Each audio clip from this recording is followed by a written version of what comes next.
When I wrote yesterday about never sleeping with your head towards a door, I admit I was honestly a little overwhelmed by all the comments and positive responses. I'm glad I've helped so many people stay informed and stay safe. Though I hope I haven't scared you off Edinburgh. It's a beautiful city. A lot of you mentioned the rules about spaces behind you. Don't look in mirrors in dark rooms. Don't look over your shoulders at what might be following you. Don't rush or act afraid when you sense something behind you, and so on. So I thought I'd write something about those rules to help explain and to help deter the few of you who think you'll go around glaring defiantly behind you as if you can prove me wrong. You know you can't do that. You know how strong that instinct is, that you shouldn't look, and you know that nobody told you. You got it from somewhere deep within you. It's convenient, because this is also the story of how I met George. I'm just going to be honest with you, out late at night, mildly tipsy, buying a deep-fried Mars bar. For those who don't live in regions where this exquisite cuisine is possible, you're just going to have to believe me that it's good. It just is. Moving on, I left with my battered prize and was about to sink my teeth in when I saw him. A young man, dark-haired, coat turned up against the cold. I approved of the coat and his sensible woven scarf. I saw him throw a look over his shoulder as he passed. I didn't approve of that so much, and then I saw his shadow become ever so very slightly larger. Damn, I knew about the thing behind you, even back then. I wouldn't have been allowed to do this job without at least some preparation. But I'd never seen a hunt in real time before, never been the bystander as it got started. If I called to the young man, would that make him look again? If I followed him, that definitely wouldn't help. Damn, I didn't know him, but I couldn't just let this happen. I made a snap decision and broke into a sprint. I'd circle round the hill and meet him on the other end of the street. It had been raining, and my feet slipped a little over the cobblestones, the cold air rushing into my ears. For an instant headache, I needed to be in front of this guy. I saw him again as he hurried round a corner and threw another anxious glance behind him. "You've got to stop doing that," I called out. Dude looked at me like I was crazy, glanced at me, glanced behind him, and then back at me. "Are you talking to me?" The pipe was dripping water into the gutter at the corner of the square. Each droplet stood out to me in the darkness, tiny pearls gilded by reflected lamplight. I don't know what George was hearing, but I could tell the rhythm of that drip wasn't entirely natural. "Yes, and I need you to stop looking behind you." After a moment's thought, I added, "Because there's nothing behind you." The shadow shrank just a little bit. I hadn't practiced this, I'd never done this before, and my facial expression must have given it away, and the young man noticed. His shadow grew, and this time it wasn't a subtle difference. It wasn't one of those imperceptible differences that you only pick up on if you're me. It looked like someone was shining a torch right under his feet to cast a shadow that big. The shadow loomed up on the crescent behind George, broken up by the shapes of Edinburgh's typical tall windows, and cut off just at the neck by the dark tiles of the roofs. "You're looking behind me," he accused, but he didn't turn around. That was good. I approved of that. Sensible scarf boy might have forgotten the rules, but at least he could see it once I reminded him. I made a series of rapid plans in my head, all discarded. It was imperative that he calm down. It was absolutely imperative that he didn't look behind him. I needed him not to see that shadow at all costs. I would have been more than happy to blind him, but I wasn't entirely sure how to achieve that from a distance. With the 2 pens, keys, and a phone in my pockets, and I sure as hell wasn't chancing a wrestling match, trying somehow to look as though I was both non-threatening and a total professional. I skipped the last few steps to the dark-haired man, grabbed his arm, and started down the street. I was almost surprised when he complied, but then I looked over at him. Now I was closer, I could see the tears in his eyes. "You know what's behind me?" the man accused in a whisper. "I do," I admitted, "and it feeds on fear, so I need you to stop thinking about that. I want you to think about the fact I'm taking you to a safe place. I want you to think about deep-fried Mars bars." I realized as I said it that I still had the damn thing in my hands, and offered him a bite. He accepted, trembling. "I'd like you to focus on telling me your name and what you'd like to make for breakfast tomorrow." We were walking briskly, and I had a grip on his forearm that was a little too hard.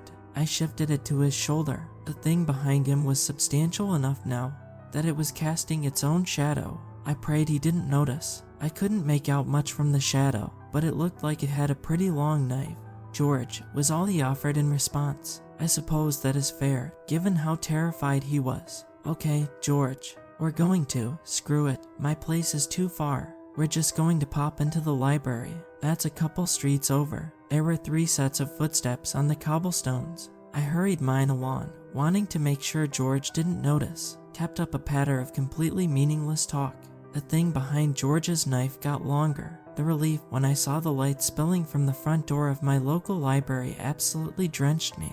I kept a steady, brisk pace up to the front door, shoved George inside, and shut the door behind us. It was only a glass door. It wouldn't hold. I drew George further into the library, found a chair I could position in the corner, and made sure he had his back to 2 walls. Before we relaxed, both of us were breathing hard in the sudden quiet. That was one of the other you just handled for me, wasn't it? I froze. George wasn't supposed to be asking about that. Why would he know about that? It's okay. He reassured me. I'm a guardian too. Just, I kind of inherited it, and I don't know what I'm doing yet. So I told him the rules. Not to ever look behind him if he's on a dark street like that. If it's targeted you once, you're more vulnerable. I told him how it progresses. At first it's your shadow. If you don't believe in it, it's not strong enough to do much, or to hurt you. But when you glance behind you, and perhaps you see a leaf stirring in the wind, or an oddly shaped shadow, it lends just a little credibility to the idea that maybe there could be or could have been something there. That little bit of belief is enough to give it power. Still not enough power to hurt you. Still not enough to take physical form, even. But enough perhaps to change the way a water pipe drips, or nudge the air to blow a little differently. You think you hear something behind you, so you look over your shoulder again. That little bit of extra belief still won't give it physical form, but it can nudge things. It could make the air feel warmer on your neck. It could make the street seem quiet, too quiet. It could lengthen your shadow, so that if you turn around and glance at it, something might seem off. You believe something is off, something is dangerous. Perhaps you believe, a little bit, that there might be something behind you. It gets stronger. I told him all this before realizing I had made a terrible mistake. Have you ever read, or told, a story that scared you so hard your eyes watered from the sheer mental strain of it all?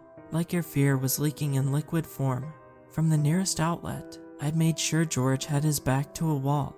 I hadn't done the same for myself, and my tears were blurring my vision. I wiped them away, and noticed George was a little more scared than I'd expect from simply hearing about a monster, at least from a guardian. Is there something behind me?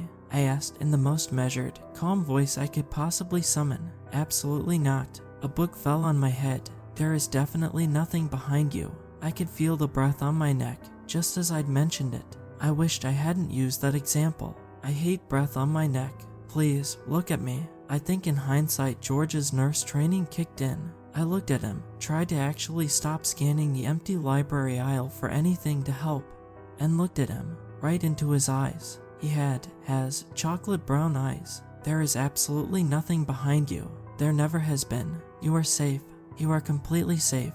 I stood up. There's one last thing you can try in an emergency. It works best if you trust someone with your life, but George was all I had. I walked towards him, took his hands, and pulled him up. I almost slipped his hands out of mine. They were so sweaty. Would you prove there's nothing behind me for me? I asked, knowing how bad it was for me to ask. Could we stand back to back? The ordinary nurse, who never wanted any of this, looked over my shoulder. He visibly flinched. I felt the sensation of someone behind me slipping a knife around, poised in front of my throat. George closed his eyes and rapidly took 2 steps past me, directly into whatever was behind me, but there was no sound. I felt his back pressed against mine, trembling. There was no knife against my throat. I reached behind me and held his hands, and we stood like that for a while, breathing in tune, hearts thudding like rabbits, knowing the only things behind us were small or harmless enough for the other to face them for a stranger. Anyway, that's how I met George. Of course, I couldn't stop it. The thing behind me got its prey that night, though it wasn't either of us. I saw her that Sunday afternoon, a woman hurrying past on a half-empty street who looked like she'd been thrown out with the trash and not combed her hair since. She was stumbling a little, wearing office clothes, looking like she was late for getting fired. Sleep deprivation was absolutely etched into her face. Far too wrinkled for the age she looked like she should be. She didn't even look up or notice us as she stumbled past. She'd probably learned by then, looking the way the tiredness had made her. People who heard her pleas for help would assume she was crazy, a homeless beggar, or a drug addict. I knew better, but I also knew better than to try to save her at this point. Right as she almost disappeared from view, she threw a glance over her shoulder, and just as she did, another woman rounded the corner, coming the same way she'd come, so they barely glimpsed each other before the first woman disappeared from view. Younger looking, prettier since she wasn't a wreck, better dressed. You'd never notice she looked exactly like the first woman. She walked with the most perfectly measured, patient step. When I blinked again, she was gone. I check obituaries, always, and coroner's notes, and crime reports. Officially, this woman died of some kind of mental illness or drug overdose. She went crazy, that's for certain. That's good. You're supposed to go crazy when you're sufficiently sleep deprived. It's one of the oldest defenses we have. It prevents you being completely sure that the thing behind you is what kills you. So, don't glance behind you when you're hurrying home late at night. You already know this rule. You know it for a reason. I'm doing my best to keep you safe.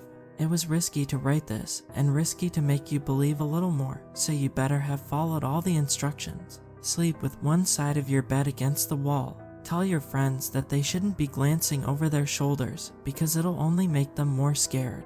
And if you get up to use the bathroom, and you're still feeling anxious from reading this, don't look in the mirror. Anyway, let me know which of the other rules you might like me to explain.